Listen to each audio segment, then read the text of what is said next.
പ്രിയപ്പെട്ട സഹോദരങ്ങളെ, മഹാനായ പ്രവാചകൻ മുഹമ്മദ് മുസ്തഫ സല്ലല്ലാഹു അലൈഹി വസല്ലമ തങ്ങൾ ലോകത്തിൻ്റെ കണ്ണും കരളും ആകർഷിച്ച് ലോകത്ത് നിറഞ്ഞു നിൽക്കുന്ന മഹാവ്യക്തിത്വമായി ഇന്നും പരിലസിക്കുകയാണ്. ഈ ലോകത്ത് ഏറ്റവും അധികം വ്യക്തിപരമായി അധിക്ഷേപിക്കപ്പെട്ട, ഇടിച്ചു താഴ്ത്തപ്പെട്ട ഒരു വ്യക്തിത്വമായിട്ടും ശത്രുക്കളാൽ ഇന്നും അള്ളാഹുവിൻ്റെ പ്രവാചകൻ്റെ സ്മരണകൾ ലോകത്ത് ഏറ്റവും അധികം അലയടിക്കുന്നു എന്ന അത്ഭുതം, അള്ളാഹുവിൻ്റെ വാഗ്ദാനങ്ങൾ എത്രമാത്രം സത്യസന്ധമായി അല്പകാലത്തെ കാത്തിരിപ്പിന് ശേഷമാണെങ്കിലും പുലരുക തന്നെ ചെയ്യും എന്നതിൻ്റെ നേർസാക്ഷ്യമാണ്. അള്ളാഹുവിൻ്റെ പ്രവാചകൻ്റെ ഓർമ്മകളിലൂടെ നാം കടന്നു പോകുമ്പോൾ നമ്മുടെ മനസ്സിൽ ഈ യാഥാർത്ഥ്യങ്ങൾ അരക്കിട്ടുറപ്പിക്കുന്നതിലൂടെ വിശ്വാസത്തിൻ്റെ ദൃഢീകരണം കൂടി സംഭവിക്കേണ്ടതുണ്ട് എന്ന് നാം ഓർക്കണം. വെറുതെ പ്രവാചകനെ ഓർക്കുകയും എന്തെങ്കിലും പറഞ്ഞ് ആത്മസംതൃപ്തി അടയുകയും ചെയ്യുക എന്നതിനപ്പുറം ഈ പ്രവാചകൻ ഒരു യഥാർത്ഥ പ്രവാചകനാണ് എന്ന യാഥാർത്ഥ്യത്തെ നമ്മുടെ മനസ്സിൽ അരക്കിട്ടുറപ്പിക്കാൻ ഇന്നെത്തി നിൽക്കുന്ന പ്രവാചകൻ്റെ സർവസ്വീകാര്യമായ വ്യക്തിത്വം, അല്ലെങ്കിൽ സർവവ്യാപകമായ അപ്രതിരോധ്യമായ ആർക്കും നിഷേധിക്കാനാവാത്ത വ്യക്തിത്വം ലോകത്തോട് വിളംബരം ചെയ്യുന്നു എന്ന യാഥാർത്ഥ്യം നാം കാണണം. അല്ലാഹു സുബ്ഹാനഹു വ തആല പ്രവാചകത്വവുമായി മക്കയിലെ ഖുറൈശികളുടെ നടുവിലേക്ക് സത്യസന്ധമായ ഏകദൈവ വിശ്വാസത്തിൻ്റെ സന്ദേശവുമായി കടന്നു വന്ന പ്രവാചകനെ തനിക്ക് ഏറ്റവും പ്രിയങ്കരരായ നാട്ടുകാർ തന്നെ അന്നോളം ഒരു കുത്തുവാക്ക് പോലും പറഞ്ഞിട്ടില്ലാത്ത, ഒരു തരത്തിലും പോറലേൽപ്പിച്ചിട്ടില്ലാത്ത ജനം സത്യം പറഞ്ഞു പോയ ഒറ്റ കാരണത്താൽ വേട്ടയാടി അങ്ങേയറ്റം ഹതാശനായി മാറിയ ഒരു സമയത്ത് അള്ളാഹുവിൻ്റെ മഹാനായ പ്രവാചകനോട് പറയുന്ന ചില വർത്തമാനങ്ങളുണ്ട്, ചില വാക്കുകളുണ്ട്. ആ വാക്കുകൾ ഇന്നും നാം പരിശുദ്ധ ഖുർആനിലൂടെ നിത്യവും പാരായണം ചെയ്യാറുണ്ട്. സൂറത്തുൽ ളുഹായിൽ അള്ളാഹു പറഞ്ഞു, ഈ സൂറകൾ നമുക്ക് കേൾക്കുമ്പോൾ തന്നെ അറിയാം മക്കയിലിറങ്ങിയ കൊച്ചു കൊച്ചു സൂക്തങ്ങളാണ്. വിശ്വാസത്തിൻ്റെ യാഥാർത്ഥ്യം വിശ്വാസി മനസ്സുകളിൽ അരക്കിട്ടുറപ്പിക്കാൻ അല്ലാഹു സുബ്ഹാനഹു വ തആല മക്കയിൽ അവതരിച്ച സൂക്തങ്ങൾ കൊച്ചു കൊച്ചു വാക്കുകളിലാണ്. പരിശുദ്ധ ഖുർആനിൻ്റെ ആയാത്തുകളുടെ സൂറകളുടെ സവിശേഷതകൾ ശ്രദ്ധിച്ചാൽ നമ്മൾ അമ്പരന്നു പോകും. അതിൻ്റെ ഒടുവിലേക്കൊക്കെ വരുമ്പോൾ വളരെ ചെറിയ സൂക്തങ്ങൾ കൂട്ടിച്ചേർത്ത് ചെറിയ ചെറിയ സൂറകൾ അധ്യായങ്ങളായി രൂപാന്തരപ്പെട്ട് ഒരു പരിശുദ്ധ ഖുർആനിൻ്റെ പര്യവസാനം നാം കാണുമ്പോൾ പ്രവിശാലമായി നീണ്ടു പരന്ന് കിടക്കുന്ന ഒരു പേജോളം നീണ്ടു നിൽക്കുന്ന ഒറ്റ സൂക്തവുമായി, പരിശുദ്ധ ഖുർആനിലെ ഏറ്റവും വലിയ സൂക്തമേതെന്ന ചോദ്യത്തിന് ഉത്തരം, ആയത്തേതെന്ന ചോദ്യത്തിന് ഉത്തരം ആയത്തുദ്ദൈൻ എന്നാണ്. കടങ്ങളെക്കുറിച്ച്, കടമെങ്ങനെ കൈകാര്യം ചെയ്യപ്പെടണം, സാമ്പത്തിക ഇടപാടുകൾ എങ്ങനെ കൈകാര്യം ചെയ്യപ്പെടണമെന്ന് പരിചയപ്പെടുത്തുന്ന, കടത്തെ സംബന്ധിച്ചുള്ള സുദീർഘമായ ഒരു സൂക്തമുണ്ട്. ആ സൂക്തത്തിന് ഒരു പേജ് നീളമാണ്, ഒറ്റ പേജാണ്, ഒരായത്തൊരു പേജ്.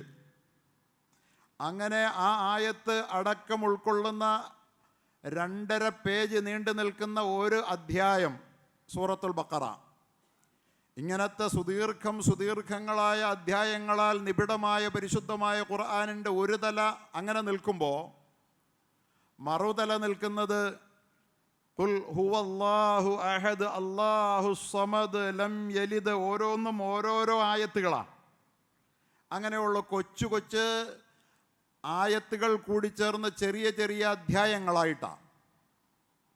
എന്തുകൊണ്ട് ഇത് എന്ന ചോദ്യത്തിന് എങ്ങനെയാണ് ഈ ഖുർആൻ കൊണ്ട് ഒരു സമൂഹത്തെ സമുദ്ധരിക്കാൻ വേണ്ടി അല്ലാഹു തആല ഏർപ്പാടാക്കിയ ആശയപരമായ സംവിധാനമാണ് നാം അവിടെ കാണുന്നത്. മനുഷ്യൻ്റെ മനസ്സുകളിൽ കൂരമ്പ് പോലെ ആഞ്ഞു തറയ്ക്കുന്ന, എന്നാൽ വളരെ അർത്ഥസമ്പുഷ്ടമായ ആശയങ്ങളെ പ്രതിനിധീകരിക്കുന്ന കൊച്ചു കൊച്ചു ആയത്തുകൾ കൊണ്ട് ഒരു സമൂഹത്തിൻ്റെ മനോഭാവത്തെയും മനസ്സിനെയുമാകെ ഇളക്കിമറിച്ചു പരിശുദ്ധ ഖുർആൻ. ആ ഖുർആൻ തന്നെയാണ് നമ്മൾ ഓതുന്നത്. പക്ഷെ നമ്മൾ ആരും ഇളകുന്നില്ല, ഒട്ടും അറിയുന്നുമില്ല. എങ്ങനെ തന്നെയാണോ അതേ വിധം പാറ പോലെ ഉറച്ചു പോവുകയാണ് നമ്മുടെ മനസ്സ്. കാരണം എന്താണ് ഇതിൻ്റെ ഉള്ളറകളെന്ന് നാം അറിയുന്നുമില്ല. അള്ളാഹുവിൻ്റെ റസൂല് സത്യമാണോ എന്നറിയണമല്ലോ. അതറിയാൻ ആഗ്രഹിക്കുന്നവർക്കും ഇത് അവസരമാണ്. ലോകമാകെ ഇന്ന് അള്ളാഹുവിൻ്റെ റസൂലിൻ്റെ പ്രകീർത്തനങ്ങളാൽ മുഖരിതമാണ്. നല്ലതാണ്, സംശയമൊന്നുമില്ല. ഒരു വേള അള്ളാഹുവിൻ്റെ പ്രവാചകനെ ഞാനിനി അറിഞ്ഞില്ല കേട്ടില്ല എന്നൊരാൾക്ക് ന്യായം പറയാനാവാത്ത വിധം ലോകാന്തരീക്ഷത്തിൽ പ്രവാചകൻ ചർച്ചയായി കഴിഞ്ഞിട്ടുണ്ട്. നാളെ ഒരു സമൂഹത്തിനും പറയാൻ കഴിയില്ല ഈ നബി ആരാണെന്ന് ഞങ്ങൾക്കറിയില്ല, ഞങ്ങൾ ആ നബിയെ കേട്ടില്ലെന്ന്. വ്യാപകമായി ചർച്ച ചെയ്യപ്പെട്ടതിലൂടെ പ്രവാചകനെ പഠിക്കേണ്ടവർക്ക് പഠിക്കാൻ അവസരമാവുകയും ചെയ്തു. സഹോദരങ്ങളെ, അള്ളാഹുവിൻ്റെ പ്രവാചകനോട് വിഷണ്ണനായി നിൽക്കുന്ന ഒരു സന്ദർഭത്തിൽ നുബുവത്ത് കിട്ടി. അതിനുശേഷം നുബുവത്ത് നിലച്ചുപോയ 40 ദിവസങ്ങളുടെ ഇടവേള അള്ളാഹുവിൻ്റെ പ്രവാചകനെ അങ്ങേയറ്റം വീർപ്പ് മുട്ടിച്ചു. ഏതുവരെ ജിബ്രീലിൻ്റെ ആഗമനം വൈകിയപ്പോൾ അള്ളാഹുവിൻ്റെ റസൂല് സല്ലല്ലാഹു അലൈഹി വസല്ലമ തങ്ങൾ മലയുടെ മുകളിൽ കയറി താഴേക്ക് ചാടി സ്വയം ഹോമിച്ച് കളയാമെന്ന് പോലും വിചാരിച്ചു എന്ന് ചരിത്രം രേഖപ്പെടുത്തുന്നുണ്ട്. അത്രമാത്രം നിരാശ അള്ളാഹുവിൻ്റെ റസൂലിനെ ബാധിച്ചു. അവിടെ അള്ളാഹുവിൻ്റെ റസൂലിന് ആശ്വാസം പകർന്നുകൊണ്ട് വഹിയു വരിക തന്നെ ചെയ്തു. ചില നാളുകൾക്ക് ശേഷമാണെങ്കിലും ആ സൂക്തമാണ് നാം ഓതുന്ന സൂറത്തുൽ ളുഹ. നബിയെ വല്ലുഹ വല്ലൈലി ഇദാ സജാ മാ വദ്ദഅക റബ്ബുക വമാ ഖലാ വലൽ ആഖിറതു ഖൈറുൽ ലക മിനൽ ഊലാ വലസൗഫ യുഅ്തിക റബ്ബുക ഫതറല്ലാ. ഞാൻ നിങ്ങളോട് ചിലവട്ടമെങ്കിലും പറഞ്ഞിട്ടുണ്ടാകും ഇതിൻ്റെ അർത്ഥമെന്ന് വിചാരിക്കുകയാണ്. വല്ലുഹ വല്ലൈലി ഇദാ സജാ, ജ്വലിച്ചു നിൽക്കുന്ന ലുഹാ സമയമാണ്, മധ്യാഹ്ന സമയമാണ് സത്യം. ഇരുള് മുറ്റി നിൽക്കുന്ന അർദ്ധരാത്രിയാണ് സത്യം. രണ്ടും ഒരു സമയത്തിലെ തികച്ചും വൈരുദ്ധ്യത്തിൻ്റെ മധ്യരേഖയാണ്. ഇരുളു മുറ്റിത്തഴച്ചു നിൽക്കുന്ന പാതിര.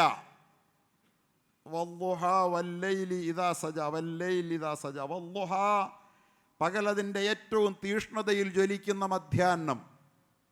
ഈ രണ്ട് സമയവും വൈരുദ്ധ്യത്തിൻ്റെ പ്രതീകമാണ്. ഞാനത് പലവട്ടം ഇവിടെ പറഞ്ഞു, പല സൂറത്തുകളും പരിചയപ്പെടുത്തിയപ്പോൾ. ജീവിതം വൈരുദ്ധ്യാത്മകമാണ്, എപ്പോഴും ഒരുപോലെ നിൽക്കില്ല. രണ്ട് ധ്രുവങ്ങളിലേക്ക് ജീവിതം വഴിമാറിപ്പോകും. വല്ലുഹാ വല്ലൈലി ഇദാ സജാ മാ വദ്ദഅക റബ്ബുക വമാ ഖലാ. നബിയെ, അങ്ങയുടെ റബ്ബ് താങ്കളെ കൈവിട്ടതൊന്നുമല്ല, അങ്ങയെ വെറുത്തിട്ടുമില്ല. റസൂൽ വിചാരിച്ചു പോയി. ഖദീജ റളിയല്ലാഹു തആല അൻഹ പോലും പറഞ്ഞു, ജിബ്രീലിൻ്റെ ആഗമനത്തിൻ്റെ ആനന്ദങ്ങൾ അള്ളാഹുവിൻ്റെ റസൂൽ മനസ്സിൽ പങ്കുവെച്ച് തുടങ്ങിയപ്പോൾ, അത് ആസ്വദിച്ചു തുടങ്ങിയപ്പോൾ, ജിബ്രീലിൻ്റെ ആഗമനം നിലച്ചു പോയിട്ട് ജിബ്രീലിൻ്റെ വരവിന് വേണ്ടി റസൂലുള്ളാഹി സ്വല്ലല്ലാഹു അലൈഹി വസല്ലം വേഴാമ്പലിനെ പോലെ കാത്ത നിമിഷങ്ങളിൽ പ്രിയപ്പെട്ട ഖദീജ റളിയല്ലാഹു അൻഹ ഹിറായിൽ പരിഭ്രാന്തനായി വന്ന് സമ്മിലൂനി, എന്നെ ഒന്ന് പുതയ്ക്കുമോ നിങ്ങളെന്ന് അള്ളാഹുവിൻ്റെ റസൂൽ ചോദിക്കുന്നത് ദേ ഖദീജയോടാണ്. തൻ്റെ പ്രിയപ്പെട്ട പ്രിയതമ, എല്ലാമായി മാറിയ, താങ്ങും തണലുമായി മാറിയ, ഇണയും തുണയുമായി മാറിയ ഖദീജ റളിയല്ലാഹു അൻഹ. അവർ പോലും പറഞ്ഞു പോയി, താങ്കളുടെ നാഥൻ താങ്കളെ കൈവിട്ടു എന്നാണ് തോന്നുന്നത് എന്ന് ഖദീജ പോലും പറഞ്ഞു പോയ റളിയല്ലാഹു അൻഹ നിമിഷങ്ങൾ. അവിടെ വെച്ച് വഹിയിറങ്ങിയിട്ട് നബിയാണെന്ന് പ്രഖ്യാപനമുണ്ടായിട്ട് 40 ദിവസമേ ആയിട്ടുള്ളൂ. 13 കൊല്ലം കഴിഞ്ഞപ്പോഴും തൻ്റെ നാട് തന്നെ നാട്ടിൽ പൊറുക്കാൻ എഴുതല്ലാതെ ആട്ടിപ്പായിച്ച മക്കയിൽ 13 കൊല്ലം കഴിഞ്ഞിട്ടും നാട്ടിൽ ജീവിക്കാൻ അനുവദിക്കാഞ്ഞ ഒരു ജനതയുടെ മുമ്പിൽ നിന്ന് 40-ാം നാൾ ഇറങ്ങിയ സൂറത്തിലൂടെ അല്ല പറയുകയാ, നബിയേ മാ വദ്ദഅക റബ്ബുക വമാ ഖലാ വലൽ ആഖിറതു ഖൈറുൽ ലക മിനൽ ഊലാ. അടുത്ത നിമിഷങ്ങൾ, അടുത്ത നാളുകൾ മുമ്പുള്ള നാളുകളെക്കാൾ നബിയെ അങ്ങേക്ക് എപ്പോഴും ഉത്തമമായിരിക്കും. കാത്തിരിക്കുക നബിയെ എന്നതിനർത്ഥം. ഇപ്പോഴത്തതിനേക്കാൾ ഉത്തമമായതേ ഇനി അങ്ങേക്ക് വരികയുള്ളൂ. വരുന്നതെല്ലാം കഴിഞ്ഞതിനേക്കാൾ അങ്ങേക്ക് നല്ലതായിരിക്കും. വലൽ ആഖിറതു ഖൈറുൽ ലക മിനൽ ഊലാ.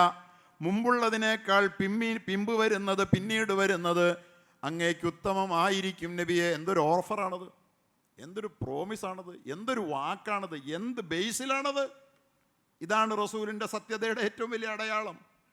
ഖൈറുൽ ലക മിനൽ ഊലാ വലസൗഫ യുഅ്തിക റബ്ബുക ഫതർളാ. താങ്കളുടെ നാഥൻ പിന്നീട് താങ്കൾക്ക് കൈ നിറയെ തരും നബിയെ. അപ്പോൾ പറയാ 40 ദിവസമായിട്ടുള്ളൂ, ഈ മക്ക സ്വീകരിക്കും, മദീന സ്വീകരിക്കും, ഈ ഹിജാസ് സ്വീകരിക്കും എന്നുള്ളതിൻ്റെ യാതൊരു സൂചനകളുമില്ല എന്നല്ല. 13 കൊല്ലം കഴിഞ്ഞപ്പോഴും നാട്ടിൽ നിൽക്കാൻ അനുവദിക്കാതെ ആട്ടിപ്പായിക്കുന്ന ഒരു ജനതയുടെ നടുവിലാണ് ഈ ആയത്തിറങ്ങണേ. കൈ നിറയെ തരും നബിയെ അങ്ങേക്ക്. അന്നങ്ങ് തൃപ്തനാവുക തന്നെ ചെയ്യും, അങ്ങ് തൃപ്തനാകും. അതുകൊണ്ട് ഇപ്പോഴത്തെ ഈ ദുഃഖമൊന്നും നിരാശയ്ക്ക് വഴിമാറരുത്. പിന്നെ ചിലത് പറയുന്നുണ്ട്, എല്ലാം പറഞ്ഞു നിൽക്കുകയല്ല ഞാൻ ആഗ്രഹിക്കുന്നത്. അലം യജിദ്ക യതീമൻ ഫആവ. അനാഥനായ അങ്ങയെ അള്ളാഹു സനാഥനാക്കിയില്ലേ? വാപ്പ നേരത്തെ മരിച്ചുപോയി. 6-ാം വയസ്സിൽ തൻ്റെ പിതാവിൻ്റെ ഖബറിടം സന്ദർശിച്ച് മടങ്ങി വരവേ അബവായിൽ വെച്ച് 6-ാം വയസ്സിൽ അമ്മയും മരിച്ചു. ഉമ്മയ്മൻ എന്ന ഒരടിമയുടെ കൈകളിൽ, ഉറയ്ക്കാത്ത പിഞ്ച് കാലുകൾ ആ അടിമയുടെ കൈകളിൽ ഏൽപ്പിച്ചുകൊണ്ട് സ്വന്തം മാതാവും വിട പറഞ്ഞപ്പോൾ ഈ ലോകത്ത് മരുഭൂമിയുടെ നടുവിൽ ഏകാന്തനായ ഒരനാഥനായിരുന്ന അങ്ങേക്ക് അബ്ദുൽ മുത്തലിബ് എന്ന് പറയുന്ന മക്കയുടെ നാട്ടാരചനയിലൂടെ അങ്ങേക്ക് അഭയം നൽകിയില്ലേ നബിയെ? സനാഥത്വം നൽകിയില്ലേ? അള്ള എടുത്ത് ചോദിക്കുക, കൈവിട്ടോ? ആ മരുഭൂമിയിൽ വെച്ച് എരിഞ്ഞമർന്നു പോകാമായിരുന്ന ഒരു ജീവിതമല്ലേ അങ്ങയുടേത്?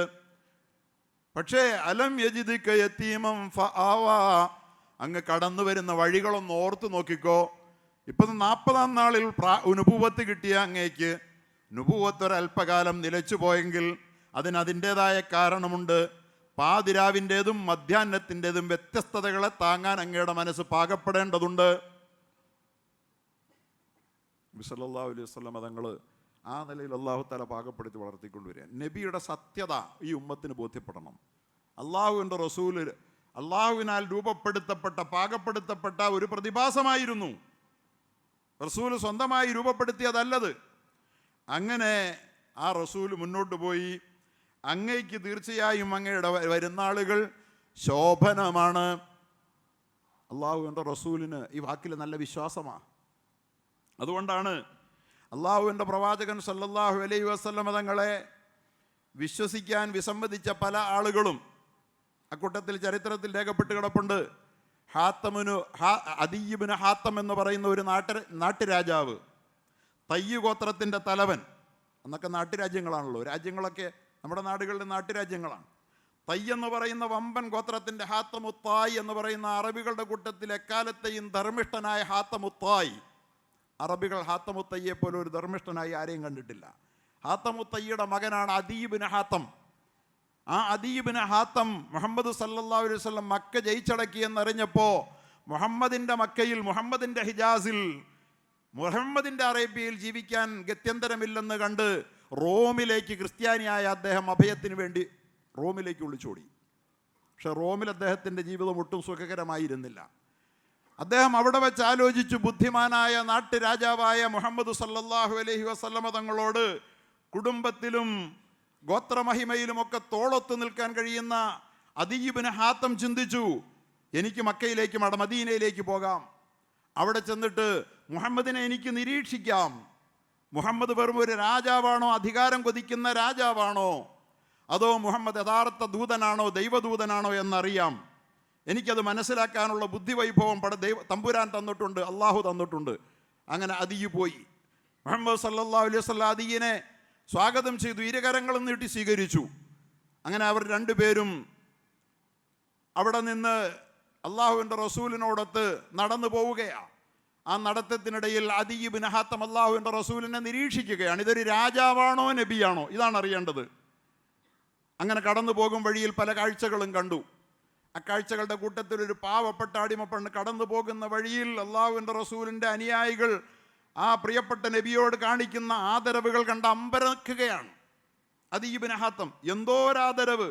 എന്തൊന്ന് കൽപ്പിച്ചാലും, വിരലൊന്ന് ഞൊടിച്ചാൽ, കണ്ണൊന്ന് ഇമച്ചാൽ എന്തും ചെയ്യാൻ സന്നദ്ധരായി നിൽക്കുന്ന അങ്ങേ അറ്റത്തെ അനുസരണമുള്ള അനുയായികൾ.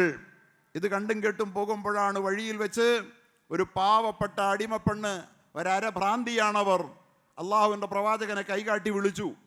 അദീയിൻ്റെ കൈ പിടിച്ചുകൊണ്ട്, ഒരേ തലപ്പക്കമുള്ള അദീ എന്ന് പറയുന്ന നാട്ടുരാജാവിൻ്റെ കൈ പിടിച്ചുകൊണ്ട് നടന്നു പോകുന്ന ഹിജാസിൻ്റെ രാജാവ് ഒരു പാവപ്പെട്ട പെണ്ണ് കൈ നീട്ടി വിളിച്ചപ്പോൾ അദീയിൻ്റെ കയ്യിൽ നിന്ന് കൈ വിടുവിച്ചിട്ട് ആ പാവം പെണ്ണിൻ്റെ അടുത്തേക്ക് പോയി. എന്നിട്ട് അവൾ പറഞ്ഞു, പ്രവാചകരെ, അങ്ങയോട് സ്വകാര്യമായി എനിക്ക് ചിലത് പറയാനുണ്ട്. പ്രവാചകൻ സല്ലല്ലാഹു അലൈഹി വസല്ലം പറയുന്ന അദീ കാതോർത്തു, പെണ്ണെ, നീ ഈ ഹിജാസിൻ്റെ തെരുവുകളിൽ ഏത് തെരുവുകളിലേക്ക് എന്നെ വിളിച്ചാലും നിന്റെ ആവശ്യം പൂർത്തീകരിക്കുന്നത് വരെ നിന്നോടൊപ്പം ഞാൻ വരും എന്ന്. അദീ അമ്പരന്ന് പോയി. ഒരു നാട്ടുരാജാവിനോടൊപ്പം കൈകോർത്ത് പിടിച്ച് നടന്നു പോകുമ്പോൾ, നമ്മളൊക്കെ ഇന്നാരാ ഒരു പഞ്ചായത്ത് മെമ്പറോടൊപ്പം കൈകോർത്ത് പിടിച്ച് നടന്നു പോകുമ്പോൾ നാട്ടിലെ ഒരു പാവപ്പെട്ടവനൊന്ന് സല്യൂട്ട് ചെയ്ത ഒരു സലാം പറഞ്ഞാൽ സലാം അടക്കം നമുക്ക് ധൈര്യം ഉണ്ടാവുമോ? ഒക്കെ അല്ലേ നമ്മുടെ മഹാമുസ്ലിമീങ്ങൾ അല്ലേ? അള്ളാഹുവിൻ്റെ റസൂലിൻ്റെ ഈ പ്രവർത്തനങ്ങളടക്കം അദീയിൻ്റെ മനസ്സിൽ ഇതൊരു രാജാവല്ല എന്ന വികാരത്തെ കൃത്യമായി അരക്കിട്ടുറപ്പിച്ചുകൊണ്ടിരിക്കുമ്പോൾ, അങ്ങനെ വീട്ടിലെത്തി അള്ളാഹിൻ്റെ റസൂലിൻ്റെ അടുക്കൽ അള്ളാഹുവിൻ്റെ പ്രവാചകൻ ഇരിക്കാൻ ഒരൊറ്റ വിരിപ്പാണുള്ളത്, ഒരു തലയണയുമാണുള്ളത്. ആ വിരിപ്പും തലയണയും അദീയിന് മാറ്റിവെച്ചു. അദ്ദേഹവും പ്രമുഖ വ്യക്തിത്വമാണ്, ഒരു നാടിൻ്റെ രാജാവാണ്. മാറ്റിവെച്ചിട്ടിരിക്കാൻ പറഞ്ഞു. പ്രവാചകൻ സല്ലല്ലാഹു അലൈഹി വസല്ലം ഞങ്ങളത് പറഞ്ഞപ്പോൾ അദീ വിസമ്മതിച്ചു. ഇല്ല നബിയെ, അങ്ങിരിക്കണം. പക്ഷേ അള്ളാഹുവിൻ്റെ പ്രവാചകൻ തൻ്റെ അതിഥിയെ മാനിച്ചുകൊണ്ട് തൻ്റെ ഇരിപ്പിടം അദീയിന് വേണ്ടി മാറ്റിവെക്കുകയാണ്. രാജാക്കന്മാർ ഇന്നത്തെ രാജാവല്ല, അന്നത്തെ രാജാക്കന്മാരെന്ന് പറഞ്ഞാൽ കൊല്ലിനും കൊലയ്ക്കും അധികാരമുള്ളവർ, അവരുടെ പ്രജകളോട് ദാക്ഷിണ്യം കാണിച്ച ചരിത്രം അക്കാലഘട്ടത്തിൽ രാജാക്കന്മാർക്കില്ല. ഇതാണ് രാജാക്കന്മാരെ കണ്ട ചരിത്രമെങ്കിൽ അദീയിനിത് നന്നായി അറിയാം. താനും ഒരു രാജാവാ, അതുവരെയും താനും രാജാവാ, ഇപ്പൊ മുഹമ്മദിന് കീഴടങ്ങിയെന്ന് മാത്രമേ ഉള്ളൂ. ഇതുപോലൊരു പ്രവർത്തനം ഒരു രാജാവിൽ നിന്നും ചരിത്രം ദർശിച്ചിട്ടില്ല. ഇത് അധികാരത്തിൻ്റെ അരമനകളിലെ അരമന സുഖം അനുഭവിക്കാൻ ആഗ്രഹിക്കുന്ന ഒരധികാര കൊതിയനല്ല എൻ്റെ മുമ്പിൽ നിൽക്കുന്നതെന്ന് ഒന്നല്ല രണ്ടല്ല 3 അനുഭവത്തിലൂടെ അദീന് ബോധ്യപ്പെട്ട് നിൽക്കുമ്പോഴും അദീ സത്യസാക്ഷ്യം ഉച്ചരിച്ചുകൊണ്ട് വിശ്വാസം സ്വീകരിക്കാൻ വിമുഖത കാട്ടുമ്പോൾ അള്ളാഹുവിൻ്റെ റസൂൽ അദീനോട് പറയുന്ന ഒരു വർത്തമാനമുണ്ട്. അള്ളാഹുവിൻ്റെ റസൂലിനോട് അള്ളാഹു പറഞ്ഞു, നബിയെ, വലസൗഫ യുഅതീക റബ്ബുക ഫതറുല്ലാ, അങ്ങേക്ക് കൈ നിറയെ തരും അല്ലാഹു തആല, അന്ന് അങ്ങേക്ക് തികയും തൃപ്തിയാകും നബിയെ എന്ന് പറഞ്ഞു. ഈ റസൂലിന് അള്ളാഹു കൈ നിറയെ കൊടുത്തില്ലേ? എന്താണ് ലോകത്ത് കൊടുത്തത്, ഇന്നും കൊടുത്തോണ്ടിരിക്കുന്നത്? ഇന്നും ലോകത്തേതെങ്കിലും ഒരു മനുഷ്യനെ, ലോക ചരിത്രത്തെ നിയന്ത്രിച്ച എത്രയെത്ര സാമ്രാട്ടുക്കൾ, ദാർശനികന്മാർ, യുഗപ്രഭാവന്മാർ, കവികൾ, അങ്ങനെ ആരെല്ലാം ലോക ചരിത്രത്തിലുണ്ട്? ജൂലിയസ് സീസറുണ്ട്, ബർണാഡ് ഷാ ഉണ്ട്, അതുപോലെ തന്നെ വില്യം ഷേക്സ്പിയർ ഉണ്ട്, അതുപോലെ തന്നെ ലോക ചരിത്രത്തിൽ ആരെല്ലാം ഗാന്ധിജിയുണ്ട്. അങ്ങനെ എത്രയോ ആളുകൾ, ആൽബർട്ട് ഐൻസ്റ്റീൻ ഉണ്ട്, ഐസക് ന്യൂട്ടൻ ഉണ്ട്. പക്ഷെ ഏതെങ്കിലും ഒരു മനുഷ്യൻ്റെ ഖബറിടം സ്ഥിതി ചെയ്യുന്ന ഒരു സ്ഥലത്ത് ഒരു ദിവസം 2.5 ലക്ഷം, മിനിമം 2.5 ലക്ഷം ആളുകൾ 5 പ്രാവശ്യം സമ്മേളനം നടത്തുകയും ഇൻറ്റു 365 ദിവസം അത് തുടരുകയും ചെയ്യുന്ന ഒരു വ്യക്തിത്വത്തെ ഇന്ന് ലോക ചരിത്രത്തിൽ കാണിക്കാമോ? മദീനയിലെ പള്ളി ഞാൻ പോയപ്പോൾ നോക്കി എത്ര പേര് നിസ്കരിക്കുമെന്ന്. ഒറ്റ നിസ്കാരത്തിൽ 2.5 ലക്ഷം പേർക്ക് നിസ്കരിക്കാം മദീനയിലെ പള്ളിയിൽ. 5 നേരം 2.5 ലക്ഷം പേരുടെ സമ്മേളനം അവിടെ നടക്കും. ലൊഹർ, അസർ, മഗ്രിബ്, ഇശ എന്ന് പറഞ്ഞുകൊണ്ട്. എന്താണ് അവിടെ എത്താൻ കാര്യം? ഒരു നേതാവുണ്ട് അവിടെ, ഒറ്റ കാര്യമുള്ളൂ. ജൂലിയസ് സീസറിന് പ്രതാപമുണ്ടോ? ഉണ്ടോ? കൈ നിറച്ച് തരും നബിയെ, അങ്ങ് തൃപ്തിപ്പെടുമെന്ന്. ബർണാഡ് ഷായ്ക്കുണ്ടോ? വില്യം ഷേക്സ്പിയറിനുണ്ടോ? ലോകചരിത്ര സോക്രട്ടീസിനുണ്ടോ? ഗാന്ധിജിക്കുണ്ടോ? നമ്മുടെ പ്രിയപ്പെട്ട ആർക്കുണ്ട്? ശ്രീ യേശുവിനുണ്ടോ? ശ്രീ മോസസിനുണ്ടോ? മൂസ നബിയുടെ ഖബറിൽ ഞാൻ പോയി, സങ്കടം തോന്നി. തിരിഞ്ഞു നോക്കാൻ ആളില്ലാതെ കിടക്കുന്ന അവസ്ഥ. സഹോദരങ്ങളെ, ഈസ നബിയുടെ ജന്മഗ്രഹം എന്ന് വിശേഷിപ്പിച്ച് ക്രൈസ്തവർ ആരാധിക്കുന്നിടത്ത് ഞാൻ പോയി. അവിടെയും ആൾക്കൂട്ടമുണ്ട്. പക്ഷേ ഇതിൻ്റെ 1000-ലൊന്നാവില്ല, 21-ാം നൂറ്റാണ്ടിലും വല സൗഫ യുഅ്തീക റബ്ബുക ഫതർള. ഈ നബി വേറെയാണ്. അള്ളാഹ് കൊടുക്കാന്ന് പറഞ്ഞത് കൊടുത്ത നബിയാ. ഈ റസൂൽ സല്ലല്ലാഹു അലൈഹി വസല്ലമ തങ്ങൾ അതിയെ വിശ്വസിക്കാൻ വിസമ്മതിച്ചപ്പോൾ അതിയിനോട് ചോദിച്ചു, അതിയെ ഇനിയും വിശ്വസിക്കാൻ എന്താണ് വിസമ്മതം? ഈ സാധുക്കളായ മുസ്ലിമീങ്ങളുടെ നിസ്സഹായാവസ്ഥ കണ്ടിട്ടാണോ? എങ്കിൽ അതിയെ കേട്ടുകൊള്ളുക, എൻ്റെ ആത്മാവ് ആരുടെ കയ്യിലാണോ അവനിൽ സത്യം. കൂടാരങ്ങളിൽ യാത്ര ചെയ്യുന്ന സ്ത്രീകൾ തനിച്ച് ഹീറയിൽ നിന്ന് കഅബയിലെത്തി തവാഫ് ചെയ്യുന്ന കാഴ്ച താങ്കൾ കാണും. മുഹമ്മദ് മുസ്തഫ പറയുക, ഹീറ താങ്കൾ കേട്ടിട്ടുണ്ടോ എന്ന് ചോദിച്ചു. ഞാൻ കേട്ടിട്ടുണ്ട്, പക്ഷേ ഹീറയിൽ താങ്കൾ പോയിട്ടുണ്ടോ? റസൂലുള്ളാഹി ചോദിച്ചു. ഞാൻ പോയിട്ടില്ല, കേട്ടിട്ടുണ്ട്. ഹീറയിൽ നിന്നൊരു പെണ്ണ് തനിച്ച് കൂടാരങ്ങളിൽ യാത്ര ചെയ്യുന്ന പെണ്ണ് ആരുടെയും സംരക്ഷണമില്ലാതെ കഅബയിൽ വന്ന് തനിച്ച് തവാഫ് ചെയ്തു പോകുന്ന കാഴ്ച താങ്കൾക്ക് കാണാം എന്ന് പറഞ്ഞപ്പോൾ അതിയ്യ് പലതും ആത്മഗതം ചെയ്തു. നാടിനെ ഭയപ്പെടുത്തിയ കൊള്ളക്കാർ അപ്പോൾ എന്തെടുക്കുകയായിരിക്കും എന്നൊക്കെ അദ്ദേഹത്തിൻ്റെ മനസ്സിലൂടെ പല ചിന്തകളും മിന്നൽ പിണർ പോലെ പാഞ്ഞു പോകുന്നതിനിടയിൽ അള്ളാഹുവിൻ്റെ റസൂൽ രണ്ടാമതും തുടരുകയാണ്, അതിയെ മുസ്ലിങ്ങൾ ഹുർമുസിൻ്റെ പുത്രൻ കിസ്റയുടെ നിധികൾ കീഴ്പ്പെടുത്തുക തന്നെ ചെയ്യും. ആരാണ് ഈ ഹുർമുസിൻ്റെ പുത്രൻ കിസ്റ? പേർഷ്യയുടെ അന്നത്തെ ചക്രവർത്തി, സാസാനിയൻ സാമ്രാജ്യത്തിൻ്റെ തലവൻ.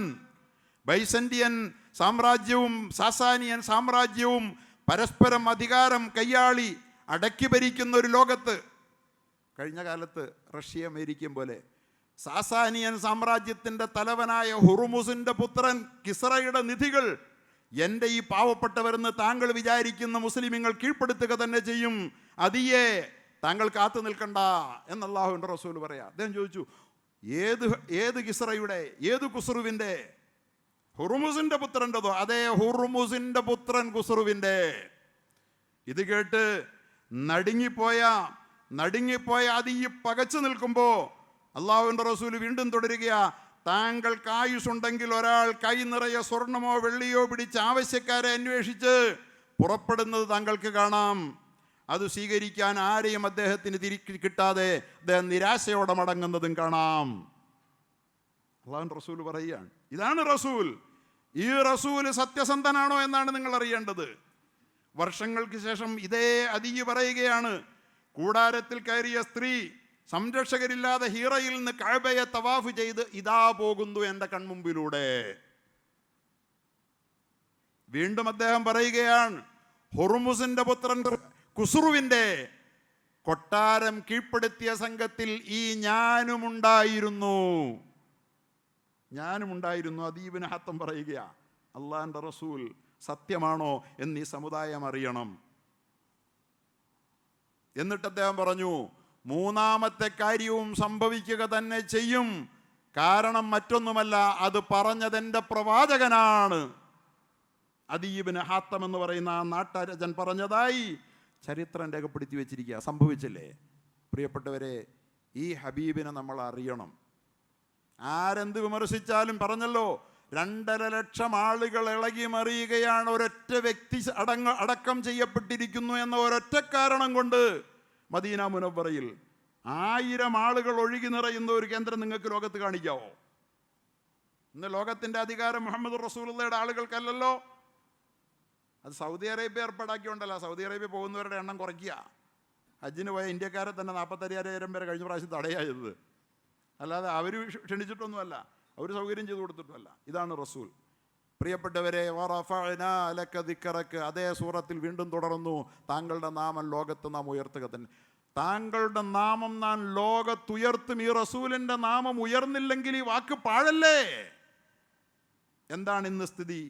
നിങ്ങൾ ചാറ്റ് ജി പി ടിയോട് ചോദിക്കുക, അല്ലെങ്കിൽ ഗൂഗിളിനോട് പോയിട്ട് ഇന്ന് വൈകുന്നേരം ചോദിക്കുക, ആരാണ് ലോകത്തെ ഏറ്റവും കൂടുതൽ പേര് വയ്ക്കപ്പെട്ടിരിക്കുന്ന 21-ാം നൂറ്റാണ്ടിലെ വ്യക്തിനാമം ഏതാ? അത് നിങ്ങളോട് പറഞ്ഞു തരും, മുഹമ്മദാണെന്ന്. വറഫഅനാ ലക ദിക്റക, താങ്കളുടെ നാമം ഉയർത്തുന്നു എന്ന് പറഞ്ഞ അല്ലാഹ്. ആ പറഞ്ഞത് ശരിയല്ല ആയില്ലെങ്കിൽ ഈ ഖുർആനിന് എന്തെങ്കിലും പ്രസക്തി ഉണ്ടോ? അതങ്ങനെ പറഞ്ഞുകൊണ്ട് ഇന്നും ജ്വലിക്കുകയാണ് ആ വാക്കുകൾ. 16 കോടി ആളുകൾ ഇന്ന് ലോകത്ത് പേര് വെച്ചിരിക്കുന്ന ഒരേ ഒരു നാമത്തിൻ്റെ പേരാണ് മുഹമ്മദ് സല്ലല്ലാഹു അലൈഹി വസല്ലം. 16 കോടി ആളുകൾ.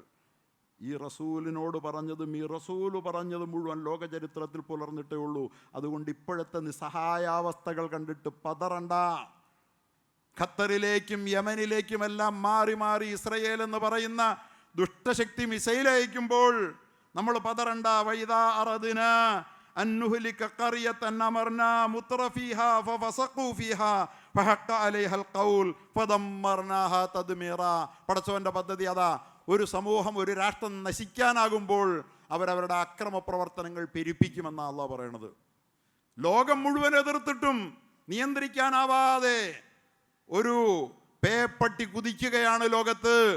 ഇതാ അറദ്ന അൻനുഹ്ലിക ഖറിയതൻ, നാം ഒരു നാടിനെ നശിപ്പിക്കാൻ തീരുമാനിച്ചാൽ അമർന മുത്രഫിഹ, അവിടുത്തെ സുഖലോലുപന്മാരോട്, അഹങ്കാരികളോട് നാം പറയും, കൽപ്പിക്കും, ഫഫസഖൂ ഫിഹ, നിങ്ങളുടെ തെമ്മാടിത്തരം നിങ്ങൾ ആവോളം ചെയ്തോളൂ എന്ന്. അപ്പോൾ അള്ളാഹ് തെമ്മാടിത്തരം ചെയ്യാൻ പറയുമെന്നാണോ? അങ്ങനല്ല. എന്നാ നീ ചെയ്യാനുള്ളതെങ്കിൽ ചെയ്യാന്ന് നമ്മൾ പറയുന്ന പോലെ അതാ കൽപ്പിക്കുമെന്ന് പറഞ്ഞാൽ എൻ്റെ അർത്ഥം. എന്നാ നീ ചെയ്യാനുള്ളത് ചെയ്യടാ, ഞാൻ കാണട്ടെ എന്ന് പറയുന്ന കൽപ്പന. നീ ചെയ്യുന്നത് പരമാവധി ചെയ്യ്. അതാണ് പാവം ഗസയോട്, പാവം ഖത്തറിനോട്, യമനോട് ഈ ദുഷ്ടശക്തികൾ ഇതൊന്നും കണ്ട് ഈ സമുദായം പതറരുത്. ഇതിലും വലുത് കണ്ടതാണ് അള്ളാഹു അവൻ്റെ റസൂലിനെ നൽകിയതും റസൂല് തൻ്റെ അനുചരന്മാർക്ക് നൽകിയതും ഈ ലോകത്ത് പുലർന്നിട്ടേ ഉള്ളൂ. അള്ളാഹു പറയുക ഫഫസഖൂ ഫിഹാ, അപ്പോൾ അവർ പരമാവധി തെമ്മാടിത്തരം ചെയ്യും.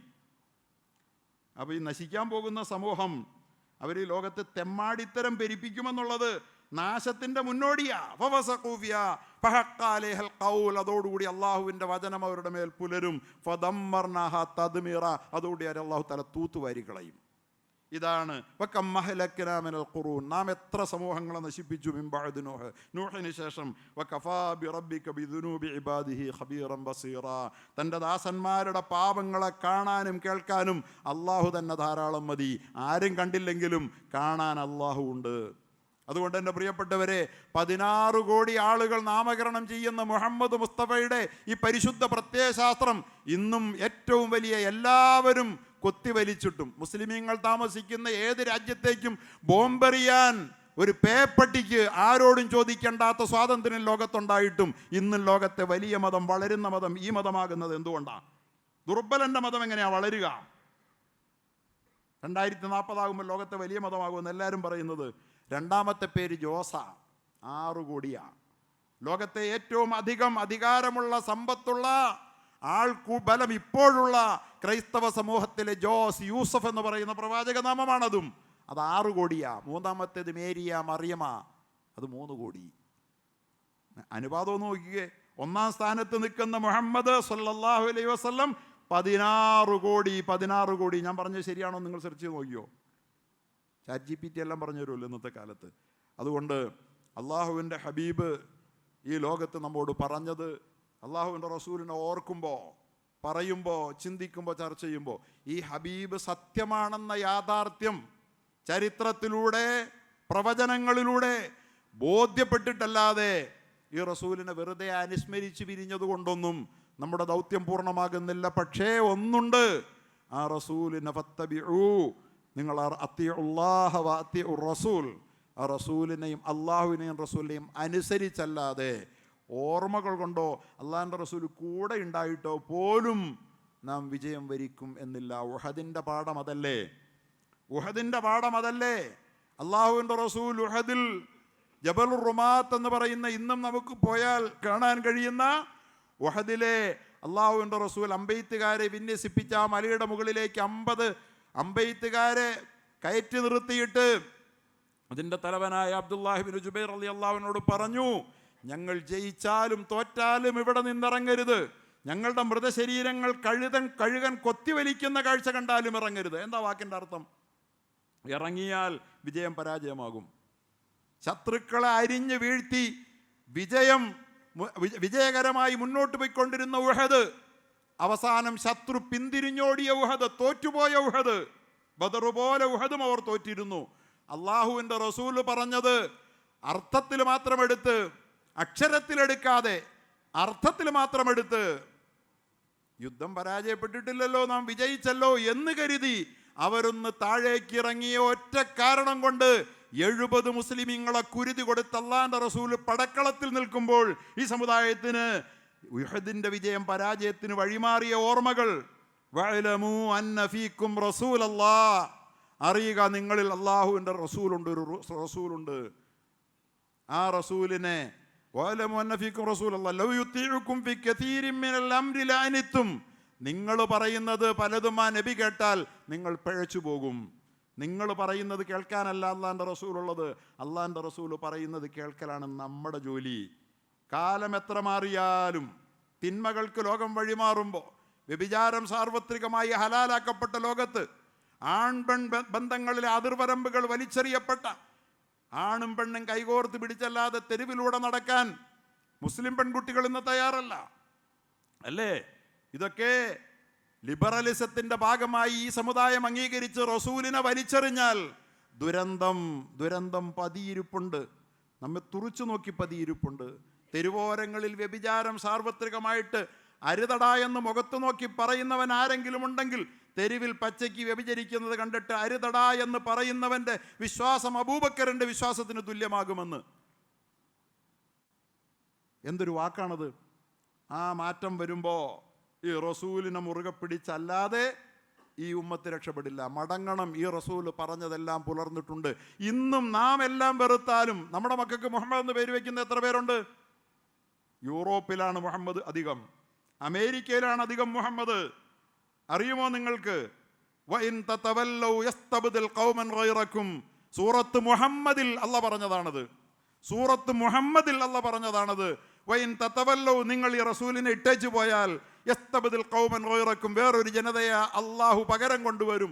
സുമ്മ ലാ യകൂനു അംസാലക്കും, അവർ നിങ്ങളെപ്പോലെ ആയിരിക്കുകയേയില്ല എന്ന് പറഞ്ഞത് നമുക്ക് അള്ളാഹുവിൻ്റെ റസൂലിൻ്റെ ഓർമ്മകൾ മുഖരിതമായ ഈ മാസത്തിൽ പാഠമായിരിക്കട്ടെ എന്ന് മാത്രം സൂചിപ്പിച്ചുകൊണ്ട്, റസൂലിനെ വെറുതെ പറഞ്ഞാൽ പോരാ, ഓർത്താൽ പോരാ, റസൂല് സത്യമാണെന്ന് വളരെ കൃത്യമായി ബോധ്യപ്പെടണം എന്നുകൂടി സൂചിപ്പിക്കുകയാണ്.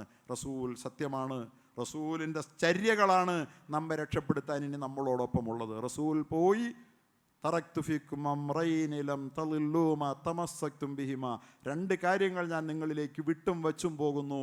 ലം തളില്ലൂ മാ തമസ്സക്തും ബിഹിമാ, അവ രണ്ടും നിങ്ങൾ മുറുകെ പിടിക്കുവോളം നിങ്ങൾ വഴികെടുകയില്ല. പിടിക്കുവോളം മാത്രം നിങ്ങൾ വഴിതെറ്റുകയില്ല. കിതാബ് അല്ലാഹ്, അള്ളാഹുവിൻ്റെ ഗ്രന്ഥവും, വസുന്നത്ത റസൂലി, അവൻ്റെ റസൂലിൻ്റെ സുന്നത്തും ചര്യയുമാണ്. അതിനായിരിക്കട്ടെ നമ്മളുടെ ഈ മാസത്തിലെ പ്രതിജ്ഞ. അള്ളാഹു നമ്മെ അതിനനുഗ്രഹിക്കുമാറാകട്ടെ എന്ന് ദുആ ചെയ്തുകൊണ്ട്, അള്ളാഹു നാം ഏവരുടെയും എല്ലാ പാപങ്ങളും പുറത്ത് എല്ലാ രോഗങ്ങളും ഷിഫയാക്കി നൽകുമാറാകട്ടെ.